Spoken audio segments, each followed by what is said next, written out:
Good morning, everyone. And it's lovely to be here and to see your beautiful Christmas tree and starting the Christmas celebrations. So we'll begin with a reading from Rays of the One Light. For this week, it is The Law of Karma, Bondage or Soul Release. Truth is one and eternal. Realize oneness with it in your deathless self within. The following commentary is based on the teachings of Paramahansa Yogananda.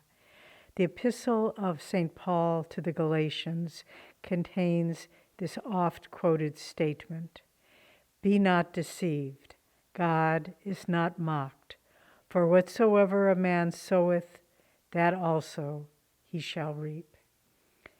In Autobiography of a Yogi, Paramahansa Yogananda tells a story from the life of the Benares saint Trilanga Swami.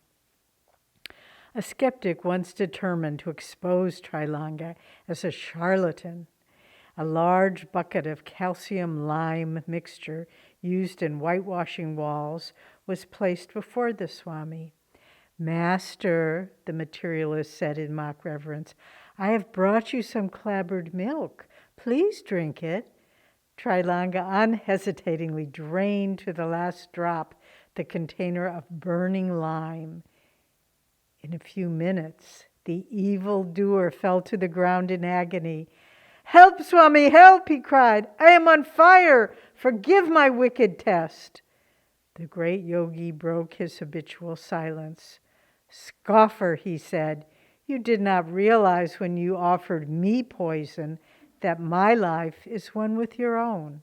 Except for my knowledge that God is present in my stomach, as in every atom of creation, the lime would have killed me. Now that you know the divine meaning of boomerang, never again play tricks on anyone." The well-purged sinner, healed by Trilanga's words, slunk feebly away. Yogananda goes on to say, the reversal of pain was not due to any volition of the master, but came about through the unerring application of the law of justice, which upholds creation's farthest swinging orb. Men of God realization, like Trilanga, allow the divine law to operate instantaneously. They have banished forever all thwarting cross-currents of ego. End quote. Not by reason alone, but by self-realization are the ins and outs of destiny fully understood. Their web, though tied forever to the post of ego motivation, is too intricate to be perceived as a single thread. Only great masters can see it with clarity. It is visible to them in all its workings, not from within the tangle, but from above, in superconsciousness. As Sri Krishna said in the 4th chapter of the Bhagavad Gita, "He who beholds inaction in action and action in inaction is wise among men. He is one with the Spirit. He has attained the true goal of action, which is perfect freedom." Thus, through Holy Scripture, God has spoken to mankind. Om, Om, Om.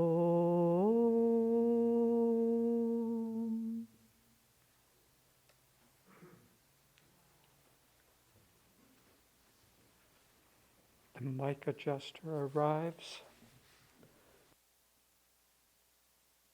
Good morning, friends. It's very nice to be here to share with you.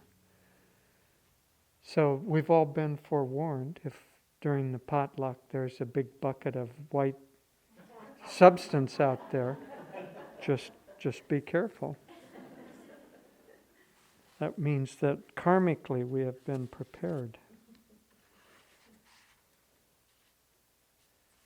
I'll read from Whispers from Eternity. These are prayer demands, beautiful prayer demands for virtually every need that we have of Yogananda's. Teach me to store honey of good qualities from all soul flowers, that in the honeycomb of my heart. In the summer days of life, teach me to gather honey from the flowers of all spiritual qualities that blossom in the garden of truthful souls. I will store the perfume of forgiveness in the honeycomb of my heart, the lotus fragrance of humility, myrrh-scented devotion, the rare honey of all soul qualities. And even though the snowflakes of wintry experiences and earthly separations whirl about me, I shall seek thee in the honeycomb of my heart, where often I have found thee, stealing the stored honey of my devotion. Wherever thou hast come, in every place hallowed by thy feet, I will lie, touching thy footprints. Ah, there alone will I find a place of true safety. Beautiful.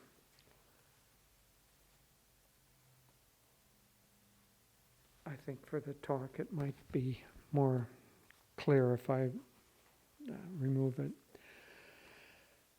So the law of karma is different from the laws of men.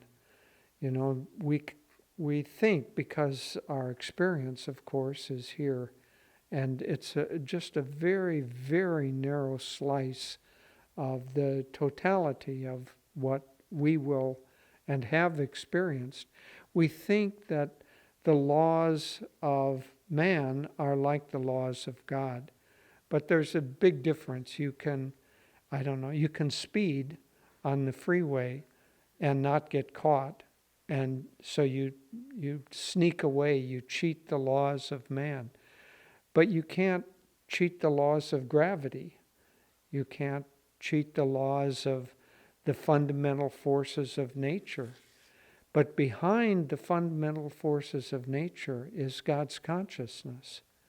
And that consciousness, if we think of karma in terms of consciousness, not in terms of form. So as Gyanamata said, Gyanamata was Master's most advanced woman disciple. She says, it doesn't matter what happens to us. What matters is what we become in terms of what happens to us. So we always think in terms of trying to avoid this happening and that happening. And first of all, we can't avoid it.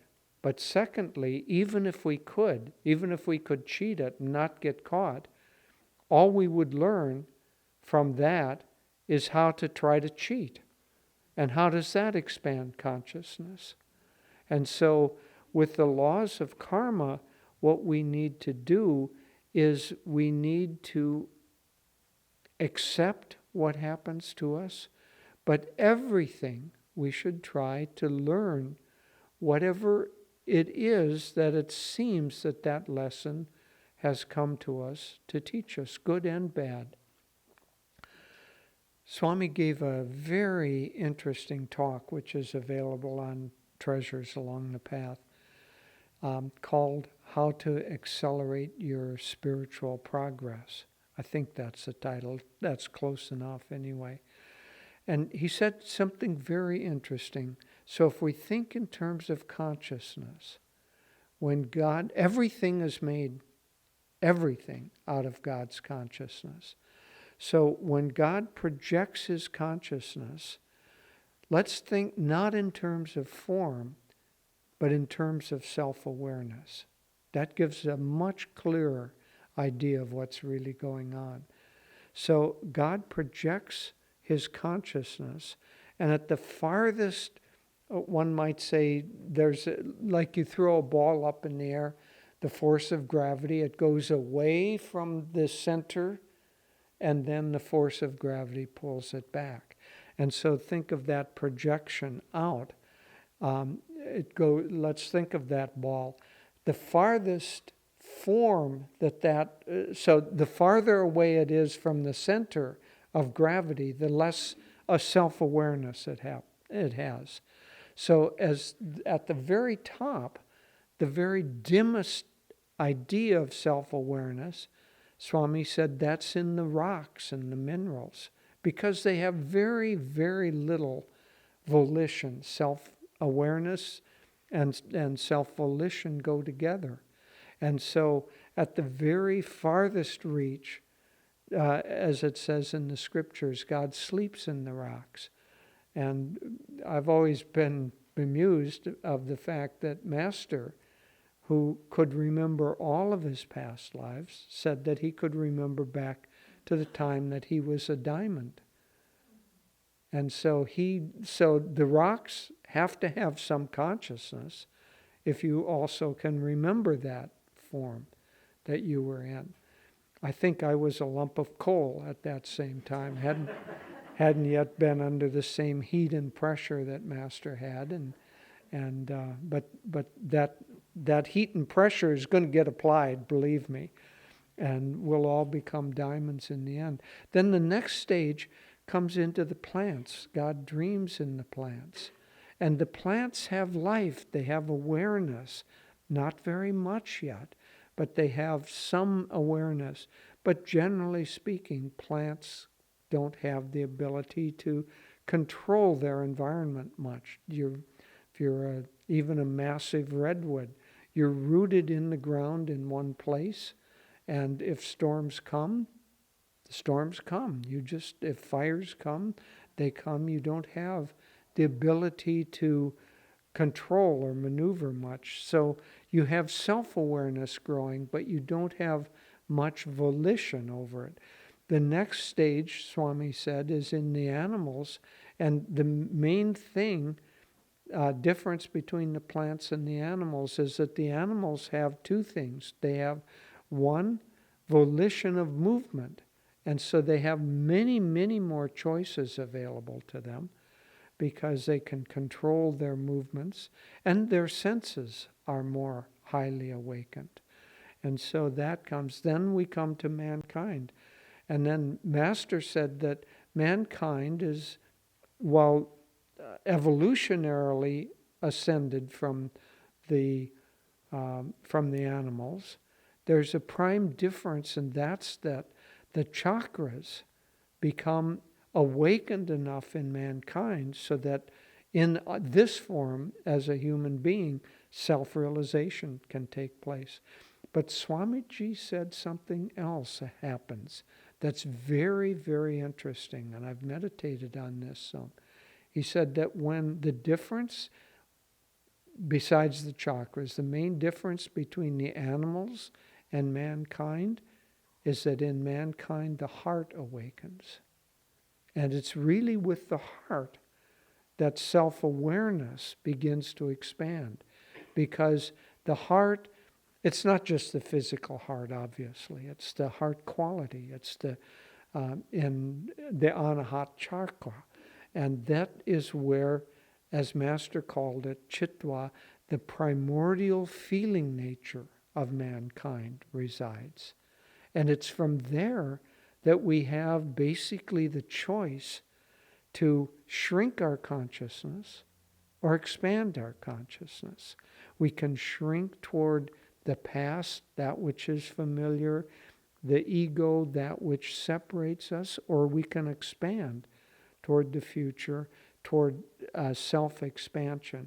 Well, one would think, obviously, don't we want self-expansion? Well, everybody must want that. Let's just go for it. But that isn't the way that it happens.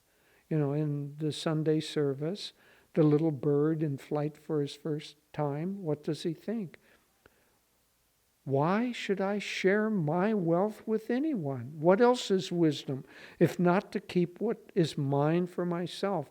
So that primordial feeling energy has the choice between expanding or contracting. And it takes many, many, many lifetimes to begin to make consistently the choice for expansion. And you have to do that. You have to really want that expansion of consciousness to arrive at a true spiritual path and a great master, the way all of us have done.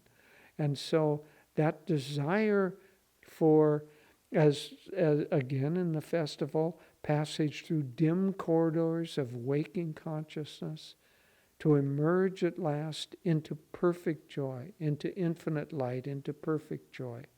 O children of awakening, arise, so we all stand up and accept the fact that we're God. But that takes a long time. That journey takes a long time.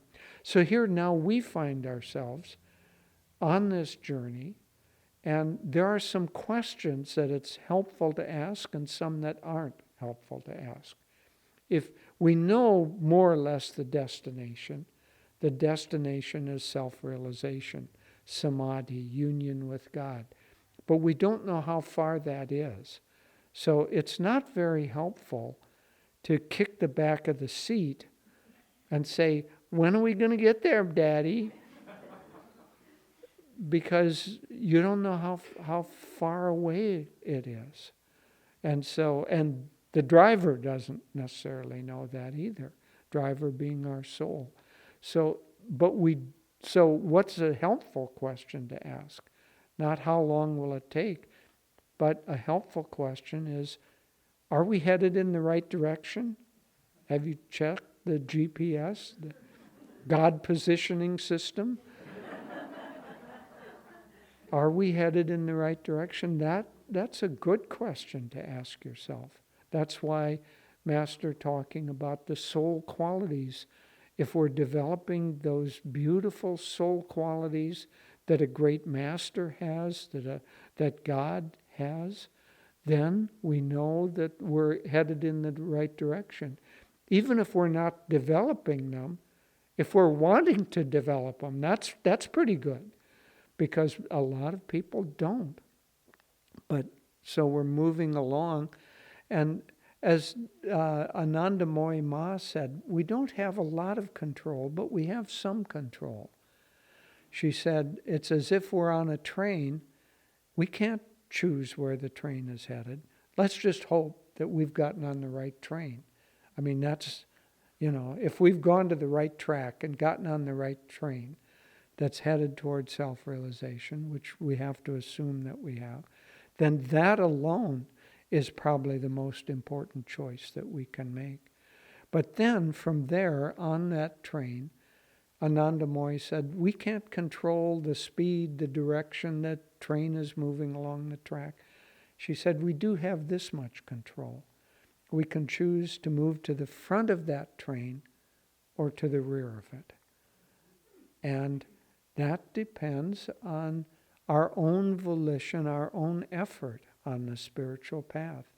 So the more we try to move to the front of the train, the more we burn up all of those past experiences, every seed, every act, every thought, every emotion has a kind of energy. Master said thoughts are like electricity, that they're a real thing. They create energy. And so everything that we do creates a little vortex of energy, and we have billions and billions and billions of those vortexes of energy that are tied up from past actions and thoughts and deeds. And so we have to work our way through that, at least to get free enough. We don't have to burn them all up. That can happen later on. But we have to burn up enough of them to get, one might say, fanatically focused on wanting self-awakening. And so we're working on that. The reason that Kriya is so important is that it burns up those seeds of karma, call them past, locked up dim awarenesses and the resulting desires that come from dimmer awareness. And so it burns up those past programming that holds us back. And so everything that we do, satsang, mixing together, especially our own sadhana, everything that we do, it both burns up those past karmic tendencies, but it creates new karmic tendencies as long as we still have the thought, I am doing this. It creates a new tendency. But hopefully we're swapping out, we're upgrading those karmic tendencies every time we do it. So we swap out the old, dim, contractive ones for new, expansive, and more loving, more light-oriented ones. That process goes on until that train of our soul finally arrives at self-realization. And as I say, the best thing we can do, the helpful question that we can ask is, are we going in the right direction? And is there anything that I can do of my own self-volition that will help me arrive there sooner? And if we ask those two questions and act upon them, we'll deal pretty well with the karmic laws and avoid our speeding tickets.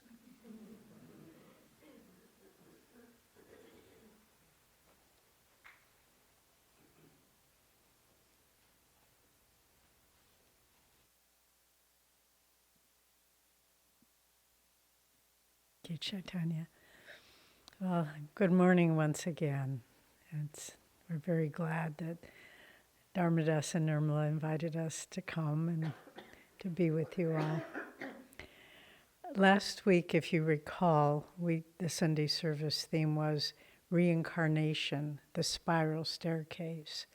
And reincarnation and the law of karma are very, very intricately entwined, because it's the law of karma that keeps us on the wheel of reincarnation. Oh, I didn't get to do that.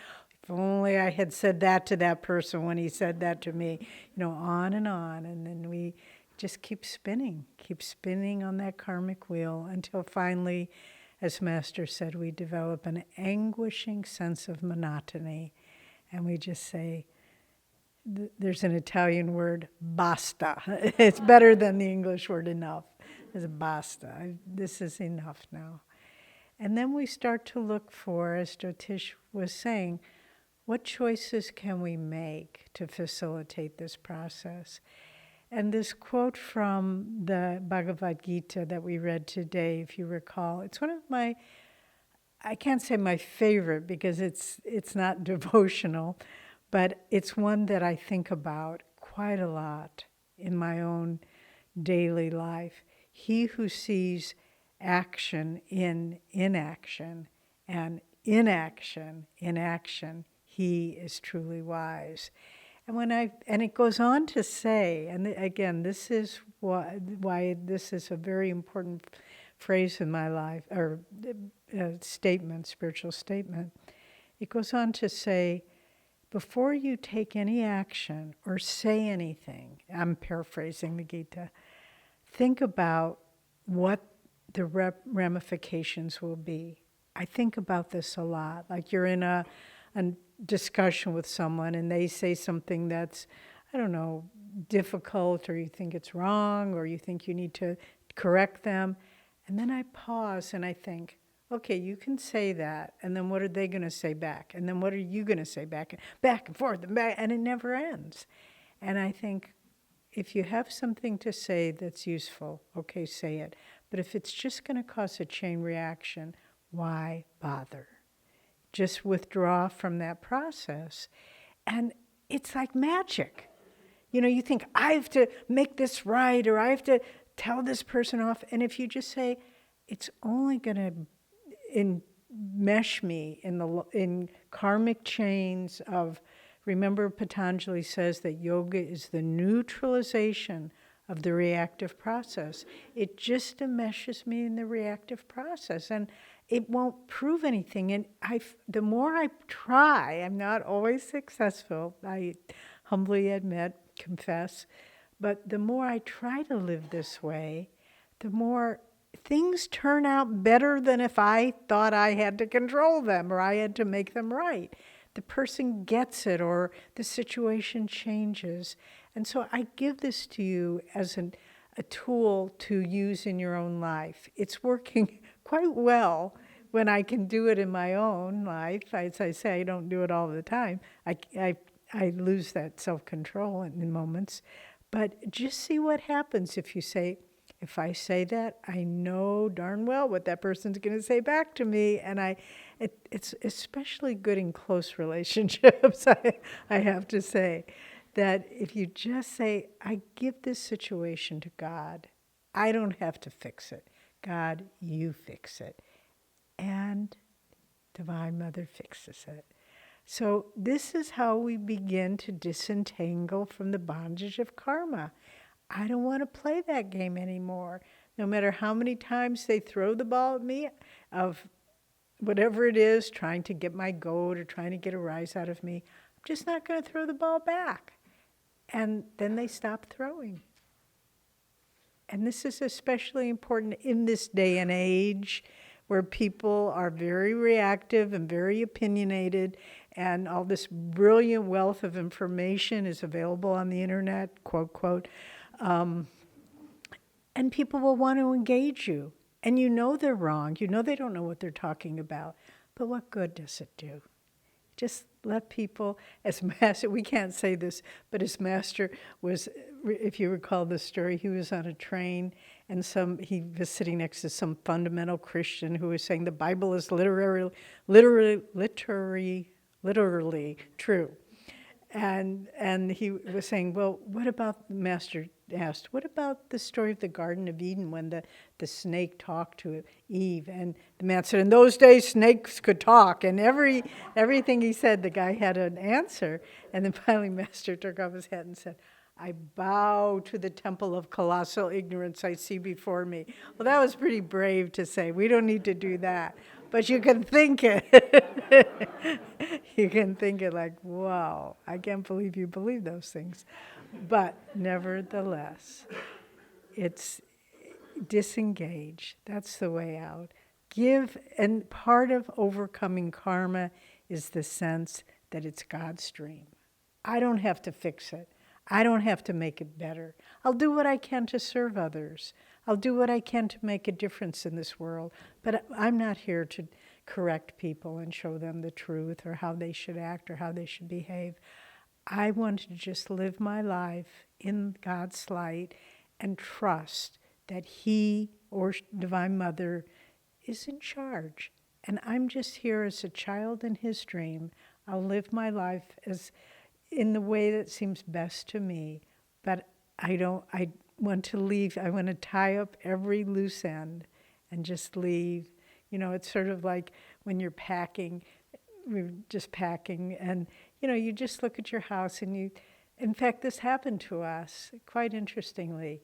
You look at your house and you say, what if it's the last time I ever see you?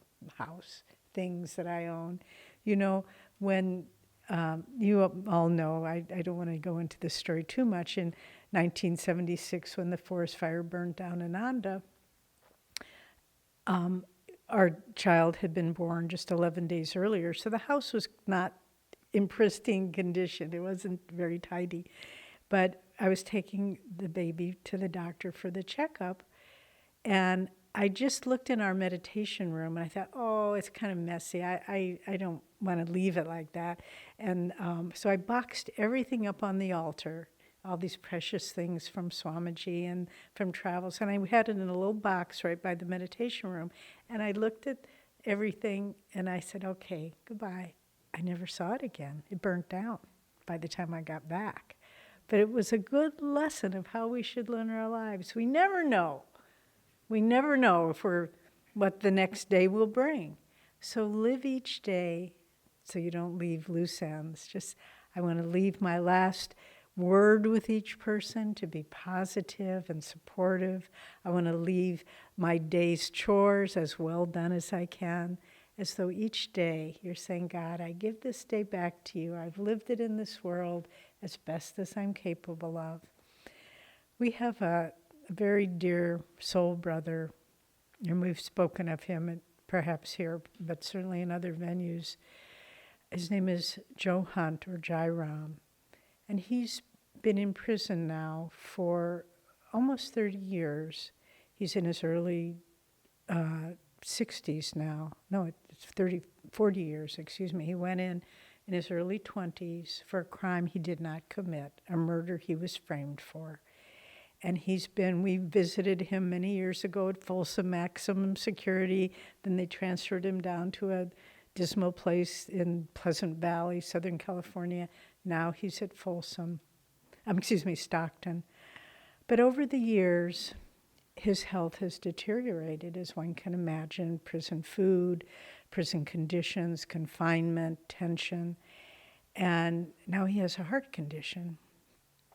And recently it became quite bad, and they had to put him in the prison hospital. Well, this is a letter he just wrote us. In the prison hospital, you're chained to your bed. Your arms and legs are chained. And he had intravenous fluid going into his arms, chained arms and legs, in tremendous heart, going from really, really rapid to really, really shallow, in a lot of pain. Couldn't move. And he said, I kept repeating over and over, I am a disciple of a great master. We gave him Kriya in prison. He read autobiography, contacted Ananda. Jyotish gave him Kriya at Folsom Maximum Security in a little storage closet. And he just kept laying there, chained to his bed. I am a disciple of a great master. And he said, thought, whatever karma I am paying off in this lifetime, Master, take it all. I want to be free. That's an extreme story. And he recovered this time. I don't know how long his life will last. We've appealed many, many times to get him out. It's strange, but we thought Newsom would pardon him, but never happens. Anyway, there he is. But it's the law of karma. He was innocent of that crime for which he's been imprisoned, but clearly something put him in prison, some past action that he's paying off. Jyotish and I often speculate that he was a yogi in another life. He's a very advanced soul. His sister told us when he was a little boy, he would sit at the bottom of the swimming pool in lotus position for a long time, not breathing. And he said, come on, you don't need to breathe out, so he's coming with a yogic background. But we've often speculated that in another life he was an advanced yogi, but he had powers and he misused them. And so in this life, he has no powers. But because he was an advanced soul, I think he chose it. And that gives me comfort to think about that. But there he is, bound, chained by the laws of karma. And what is his refrain? I am a disciple of a great master. If Jai Ram can do that, we can do it. We are all chained by our own past karma, greater or lesser. We are all bound to this life until we can say, I am a disciple of a great master, and he in his grace will free me. And that's the best prayer we can offer, to get out of this world, as they say in Sanskrit, this world of sukha dukkha dham, alternating waves of pain and pleasure. It doesn't get better than that. That's as good as it gets. And if we can say, as Jai Ram does, just if it's helpful to you, visualize this very beautiful soul chained in a bed in a hospital, bound hand and foot, saying, I am a disciple of a great master. And then freedom will come. That's what it's all about. You can hear all the beautiful philosophies in the world, but at the end of the day, it's about freedom. And that's what we can achieve because we are disciples. We too are disciples of a great master, and we can choose to untangle the knots of karma and walk forward in freedom, as Jairam will one day, whether he ever gets out of prison or not. He will walk in freedom one day. We know that, as we all will as well, if we don't give up. So we wish you a very blessed Christmas season, and we hope that with Master's grace, we can all be freed from this wheel of karma and reincarnation.